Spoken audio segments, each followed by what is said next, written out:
My YouTube channel NCERT chemistry with Mansi. इसमें मैं NCERT class 11-12 के जो मैंने सेल्फ मेड नोट्स बनाए हैं उससे मैं हर दिन आपको एक एक पेज समझाती हूँ। अभी मैंने चैप्टर 1 स्टार्ट कर दिया है, some basic concepts of chemistry.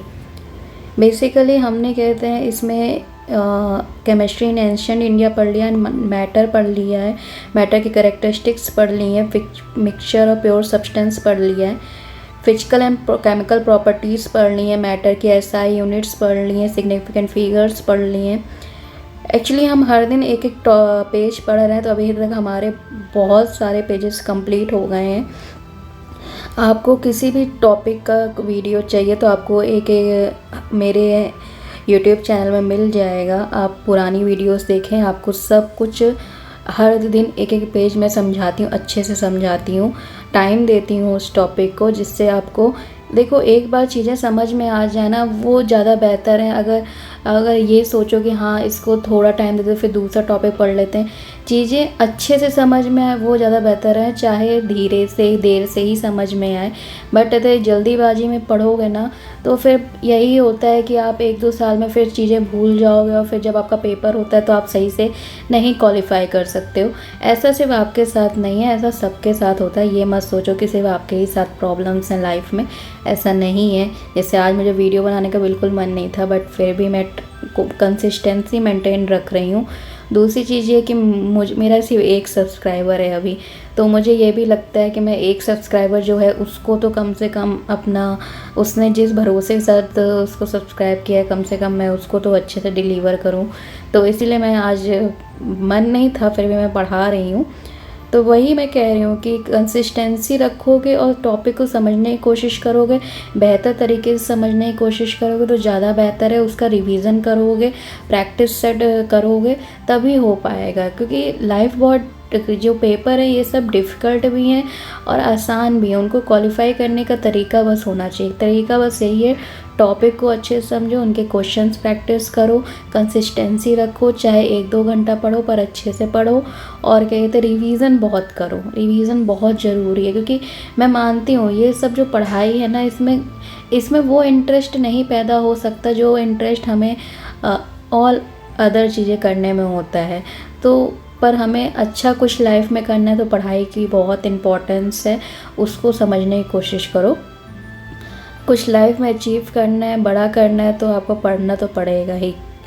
तो अभी कहते हैं हमने टॉपिक स्टार्ट कर दिया था, जिसमें से हमने एटॉमिक मास का कल पेज पढ़ा था। आज हम उसको थोड़ा सा आगे कंटिन्यू करते हैं। In the periodic table of element, the atomic masses mentioned for different element actually represent their average atomic masses। ये हमने कल भी पढ़ा था कि जो भी periodic table में जो मास दिए गए हैं वो एवरेज एटॉमिक मासेस होते हैं एलिमेंट के। अब हम आते हैं मॉलिक्यूलर मास। थोड़ा सा जूम कर लेती हूँ। एटॉमिक मास कल मैं पढ़ा चुकी हूँ। आज मैं आपको पढ़ाऊँगी मॉलिक्यूलर मास।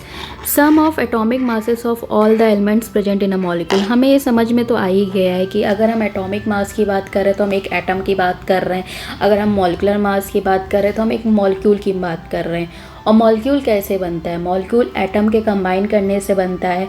तो अगर मॉलिक्यूल एटम के कंबाइन करने से बनता है तो जो मॉलिक्यूलर मास भी होता है वो उन्हीं एटम के एटॉमिक मास को कंबाइन करने से बनता है। तो उसको हम क्या कहते हैं? Molecular mass. जैसे हम एग्जांपल ले लेते हैं, molecular mass of methane CH4 12.011 U unified mass जिसे हम कहते हैं। इसको थोड़ा सा मैं रफ कर दूँ, सॉरी हाँ। तो कहते CH4 में 12.011 U आपका कार्बन का मास हो गया। हाइड्रोजन का मास हमने कल एवरेज निकाला था 1.008 U, और ये 4 हाइड्रोजन है तो 4 लिख देंगे। तो इसको पूरा कैलकुलेट करेंगे तो हमारा 16.043 U आंसर आएगा, जो कि हमारा मीथेन का मॉलिक्यूलर मास होता है। आपको समझ में आ गया ना कि आपको एटॉमिक मास सब एलिमेंट्स के पता है। अगर हमें मॉलिक्यूलर मास निकालना है तो जो एटम्स है मॉलिक्यूल में प्रेजेंट है उनके मास को, जितने नंबर ऑफ एटम प्रेजेंट हैं उस एलिमेंट के, उसको कंबाइन कर देंगे तो वो हमारा मॉलिक्यूलर मास आ जाएगा। मीथेन का हम एग्जांपल देख चुके।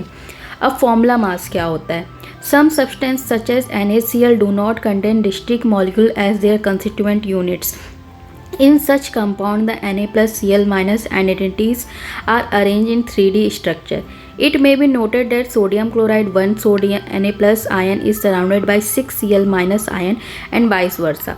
The formula such as NaCl is used to calculate the formula mass instead of molecular mass, as in solid state sodium chloride does not exist as a single identity.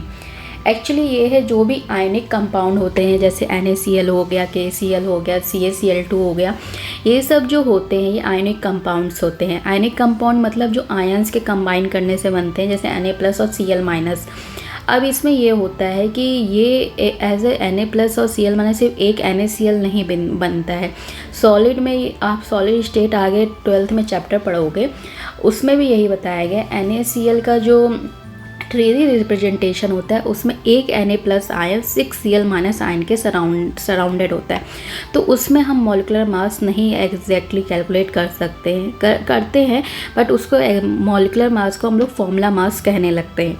जैसे formula mass of sodium chloride, atomic mass of Na plus atomic mass of Cl minus 23.0 U 35.5 U 58.5 U। देखो निकालने का तरीका same है, जैसे हमने molecular mass में उसके एटम्स जो जिससे मिलकर मॉलिक्यूल बना है उसको कंबाइन करते हैं, वैसे फॉर्मूला मास में भी हम कहते हैं जो भी मॉलिक्यूल जो भी एटम से मिलकर यूनिट बन रही है, फॉर्मूला यूनिट, उससे हम उनको ऐड कर देंगे तो हमारा फॉर्मूला मास आ जाएगा। बट डिफरेंस ये है कि मॉलिकुलर मास एक मॉलिक्यूल सॉलिड स्टेट में जो एग्जिस्ट करती हैं उनके बेसिस पर निकलता है। फॉर्मूला मास हमारा बेसिकली आयोनिक कंपाउंड के लिए हम कैलकुलेट करते हैं। अब हमारा जो नेक्स्ट बहुत इंपॉर्टेंट टॉपिक है मोल कंसेप्ट, मोलर मासेस। ये एक्चुअली सबसे ज़्यादा इंपॉर्टेंट टॉपिक है आपके हायर क्लासेस में। आप जैसे मैथ्स में कैलकुलेशन करते हो, फिजिक्स में कैलकुलेशंस करते हो, वैसे ही जब आप केमिस्ट्री में बात करते हो ना, तो आपके जो भी कैलकुलेशंस होती है वो मोल के बेसिस पे होने लगती है। मोल कुछ होता नहीं, बस एक नंबर है, उस नंबर के ही देखो कैलकुलेशन आप नंबर्स का ही करते हो। तो वैसे ही आप जब केमिस्ट्री की बात करते हो तो आप जो कंसेप्ट यूज़ करते हो उसे मोल कंसेप्ट कहते हैं। तो अभी हमें ये सबसे ज़्यादा इंपॉर्टेंट टॉपिक है और ये हम आगे पढ़ रहे हैं। मोल concept and molar mass. Atom and molecules are extremely small in size. Their numbers even a small amount of any substance is really very large. To handle such large number, a unit of convenient magnitude is required. Basically इसमें इन्होंने ये बताया है कि हमें मोल की use क्यों हुआ, हम नॉर्मल नंबर्स क्यों नहीं बोलते हैं। हम जो केमिस्ट्री पढ़ रहे हैं उसमें एटम्स, मॉलिक्यूल्स, इन सब की ही बात चलती है। अब हमें पता है एटम इंडिविजुअल पार्टिकल होता है मैटर का, मतलब कि ऐसा पार्टिकल जिसको हम कट और नहीं कर सकते, मतलब वो बहुत छोटा होता है। तो जब हम एटम्स की बात करते हैं तो उसका साइज छोटा होने की वजह से बहुत ज़्यादा नंबर्स में वो चीज़ें हम यूज़ कर रहे होते हैं। तो इतना नंबर यूज़ करने के लिए हम बार बार लिखने के लिए इतने बड़े नंबर का नहीं लिख सकते हैं, आपको कैलकुलेशन इजी करनी पड़ती। तो उसके लिए उन्होंने एक कंसेप्ट दिया है मोल। क्यों दिया है अभी ये आगे पढ़ते हैं। Just as we denote 1 dozen for 12 item, score for 20 items, gross for 144 item, we use the idea of mole to count entities at microscopic level, such that is atoms, molecules, particles, ions। जैसे हम एक दर्जन में 12 items, अगर 12 items कोई present है हमारे पास तो हम उसे एक दर्जन कहते हैं। 20 आइटम्स प्रेजेंट है तो उसको स्कोर कहा जाता है। 144 आइटम्स हैं तो उसको ग्रॉस कहा जाता है।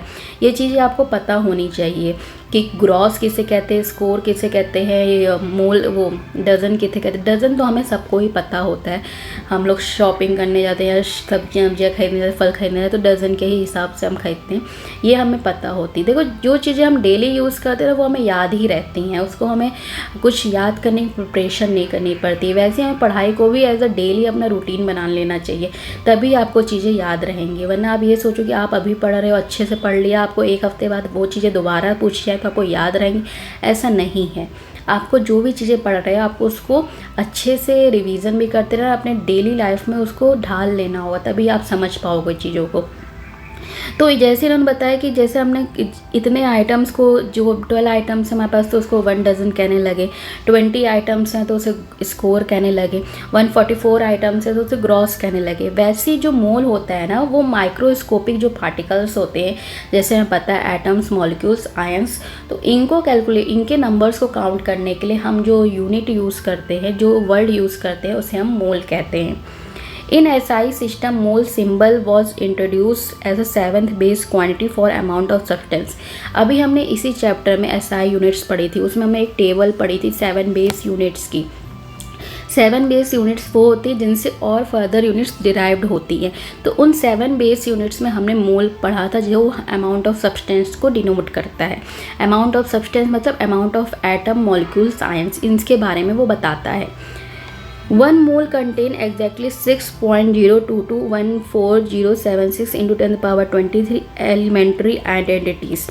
हमने कहा था ना, एटम्स बहुत छोटे साइज में होते हैं। तो जब चीज़ें बहुत, जैसे आप देखो, चीनी हो गया आपके पास, आपने इसको चीनी को आपने 1 ग्राम लिया और उसी जगह आपने क्या कहते हैं 1 ग्राम का कोई 1-2 ग्राम का रबड़ ले लिया, रबड़ जो आप यूज़ करते हो, इरेज़र, ठीक। तो अगर आपसे पूछा जाए किस दोनों का क्वांटिटी नंबर 2 ग्राम ऐसे समझो, दोनों ही हमने, एक इरेज़र ले लिया हमने और एक हमने चीनी ले ली, चीनी के भी 2 ग्राम ले लिया और कहते हैं मेज़र करके इरेज़र का भी हमने 2 ग्राम लेने की कोशिश करी। तो जब आप इरेज़र को 2 ग्राम मेज़र करोगे तो आप उसमें 1 या 2 पार्टिकल इरेज़र देखोगे। पर आप चीनी की बात जब 2 ग्राम करोगे तो उसमें बहुत सारे चीनी के पार्टिकल्स छोटे छोटे आ जाएंगे। वेट तो दोनों का सेम है, 2 ग्राम इसका भी 2 ग्राम इसका भी, पर इसका साइज़ छोटा होने की वजह से इसमें बहुत सारे नंबर्स आ गए, नंबर्स में इंक्लूडेड है। बट इरेज़र का साइज़ बड़ा होने की वजह से उसमें कम नंबर हुए। वैसे एटम का साइज़ बहुत छोटा है, तो उसको जब हम लेंगे चीज़ों में तो उसके नंबर बहुत ज़्यादा होंगे।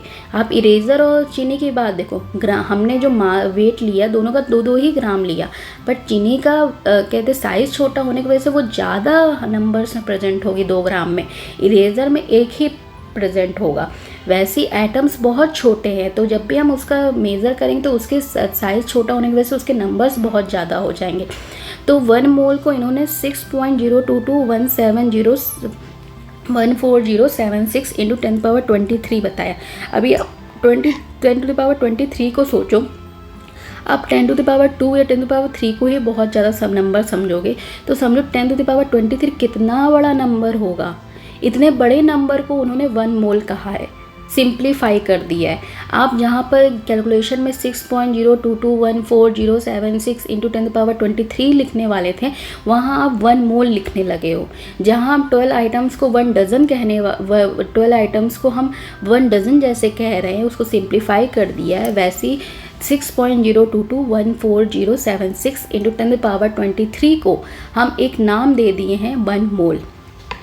This number is fixed numerical value of Avogadro constant Na। इसको हम Na से भी डिनोट करते हैं। When expressed in unit mole inverse and is called Avogadro number. देखो, इस नंबर को ही एवोगाड्रो नंबर भी कहा जाता है, एवोगाड्रो कांस्टेंट जिसको Na कहते हैं, और इसकी जो बेसिकली यूनिट होती है मोल इनवर्स होती है, ठीक। तो आज हमने पढ़ लिया 1 मोल क्या होता है। मोल, अभी मोलर मास हमने स्टार्ट नहीं किया है, पर मोल हम समझ चुके हैं कि मोल का बेसिकली यूज़ कहाँ है, क्योंकि हम माइक्रोस्कोपिक पार्टिकल्स के लिए उसके नंबर्स बहुत ज़्यादा होते हैं, तो हमने एक नाम दे दिया, एक टर्म दे दिया है 1 मोल। हमने फॉर्मूला मास पढ़ लिया है कि जो आयनिक कंपाउंड होते हैं उसमें हम जो मास निकालते हैं उसे हम फॉर्मूला मास कहते हैं। बेसिकली वो आयंस के एटॉमिक मासेस को कंबाइन करने से फॉर्मूला मास आ जाता है। मॉलिक्यूलर मास समझ लिया है कि मॉलिक्यूल्स जैसे एटम से मिलकर बनते हैं, वैसे मॉलिक्यूलर मास क्या होता है, एटम्स के मास को कंबाइन करने से बनता है। तो आपको समझ में आ गया ये पेज, होपफुली। अगर कोई डाउट है आपका तो फिर आप मुझे कमेंट सेक्शन में बताओ, अगर कोई सजेशन है तो वो भी आप मुझे कमेंट सेक्शन में बताइए, और मोटिवेशन थोड़ा बढ़ाइए। मैं तो बस यही कहूँगी। और मेरा एक मोटिवेशन तो है कि मेरे पास 1 सब्सक्राइबर है, तो मैं उसके लिए तो पढ़ा ही रही हूँ। तो आपको अच्छी लगे वीडियो तो लाइक, शेयर एंड सब्सक्राइब करिए। Thank you.